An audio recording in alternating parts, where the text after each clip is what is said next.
пайдалуу миграция деп ошол чет жакта технология тажрыйбаларını өздөштүрүп буюрса кайтып Кыргызстанга иш ордуларын түзөбүз деген ниеттер бар.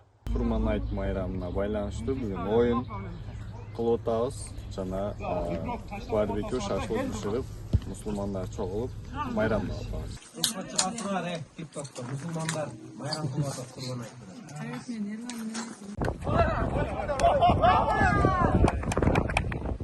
Негизи миграцияга чыкканда пайдалуу тажрыйба, билим алган жакшы деп ойлойм.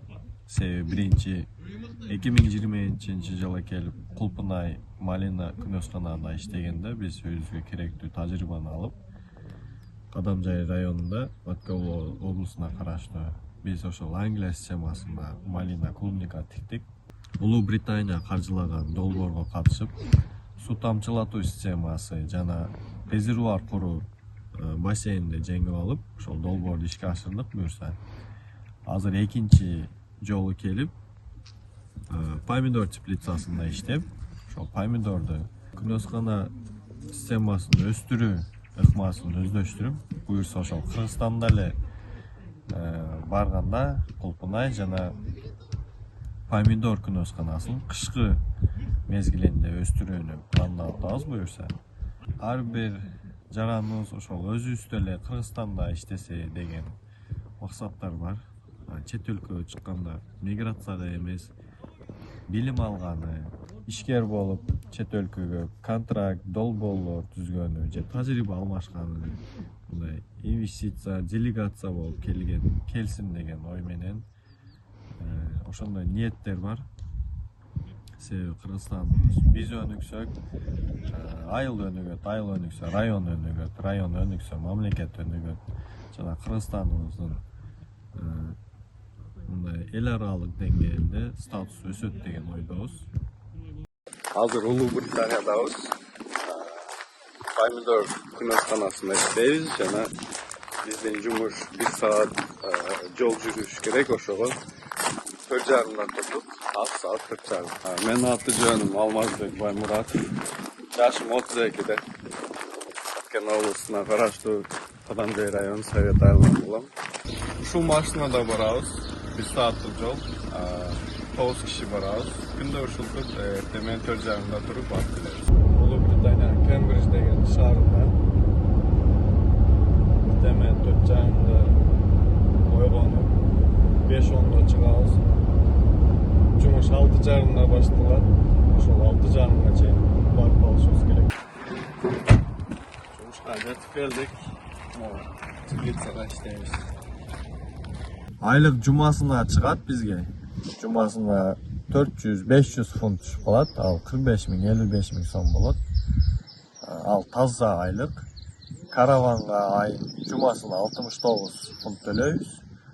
Жана азык-түлүк продуктага бир кишиге жумасына 20 фунттан 30 фунт кетет. Салык алынат анан. 2 салыктын түрү бар, бирөөсү кайтарылбайт, бирөөсү кайтарылат. Ошондо таза жумасына айлык 400 фунт, 500 фунт түшүп калат. 6-1 иштейбиз. 6:30дан эртең менен 1:30-3:30 чейин буйругуна карап помидор теребиз. 1 саатына 14 ящик, 1 ящикте 13 килограмм. Ошондо 1 саатына бир кишиге 170 килограмм, күнүнө 120-118 ящик норма болуп калат. Нормадан ашырган уже бонус болуп калат. 1 ящикке 0,88 пенс төлөп берет, ал 100 сомго жакын акча болуп калат. Айдоочулукка 16 миң, 17 миң төлөп берет. Күнүнө 2 саат 20 мүнөт жазылат. Биринчи күндөрү коркуп жүрдүк. Себеби биякта жол сол жактан жүрөсүн, машина оңдулду. Анан эрежелери да кичине башка. Кыргызстан айдоочулук күбөлүгү менен айдаса болот. Эшикте жан жаап, жумуш бүттү. Саат 3 болду азыр.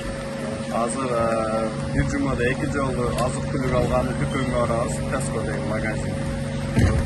Жуманын араптанын шейшемби жана ишемби күндөрү. Биз караванда 5 киши жашаган себеп биз чогуу азык-түлүк алабыз 5 кишиге. Азыр биз айран алдык, сок алдык, Iştak aldık, banan aldık, su aldık, nan aldık, et aldık. Bugün plofçadayız. Anam emki işem bir günde keler, ikinci jol dükkanda. Oşonda kalgan jetpegen nesilerdi alırız. Oşonda bir cumada iki jolu dükkanda keleriz. Bu yerde hazır bir etti 1000 so'mga aldık. Bu 856 gram ekan. Negizi azık-түлүк Кыргызстанга салыштырмалуу bir azıktan bir de ile bası aylıkla salıştırmalı aylık. Çoğun aylık biraz azık öte arzan. Misal şeker bizde 100 so'm olsa bu yerlerde de 100 so'm. Hazır biz soda kılıp çıktık. 5 kişiye bizden çek oşunda 37 funt 64 pence boldur. Bu 4100 so'm boldular. Bir cumada iki jolu kelip ketkenimizde oşunda bir kişiye bir cumasına 20-30 funt ketip bolar. Gelingizler. Şunday karavanda koyup, şunday karavanda yaşayız. 5 kişi yaşaydı. Bu yerde kamin var. Bu yerde bir muzlatgıç. Bu yerde daha bir muzlatgıç var. Isık su, soğuk su, gaz. Bu yerde bir bölümü 2 kişilik. Bu yerde daha bir bölümü 2 kişilik. Bu yerde bir kişilik bölümü. 2 sanuyucu var. Birisi tuvalet duş, birisi cennet tuvalet. Daratkana. Şunlar şartlarda yaşayız. Üylülülürge özünce bölümler var.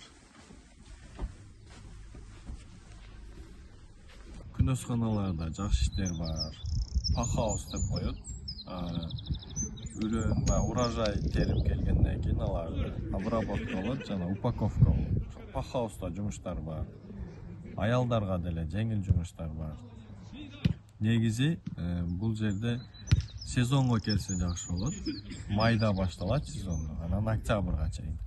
Ошол анкета толтуруп атканда кайсыл мезгилде келгени желанияң бар деген жерге жайында май, апрелди көрсөтсө болот. Кышында келсе жумуш сааты азыраак болот, анан кичине суугураак болот. Сезонго келсе жумуш сааты көбүрөөк болот, анан ысык болот. Анан тандаса болот, теплицада иштейм. Негизи биякта эң оң, эм жеңилирээк деп ойлойм мен үчүн. Малина, кулпунай, жана ошо помидор, жана пахауста иштейди оңой деп ойлойм. Улуу Британияга келиш үчүн анкета толтуруш керек. Мигрант чеккежи сайтына киресиздер, жана анкета толтурасыздар. Ийгиликтүү өткөндөн соң сиздерди Бишкек шаарына офлайн собеседованияга чакырышат. Ал жерде презентация кылышат жана собеседованиядан өтсөңүздөр, кийин сиздерге спонсорский кост номер деген келет. Андан кийин визага тапшырасыздар. Эскертип кетчү нерсе, Англияга келиш үчүн акысыз, бир гана визаны сборун төлөйсүздөр. Ал 47 000 сом жана авиабилет аласыздар. Сиздерден соттолгон жөнүндө справка керек болот. Ошол 3 негизги нерсе. Анан ден соолукту чыңдап алыңыздар. Бул жерде тиш дарылоо өтө кымбат. Негизи эле саламаттык жагы кымбат болот.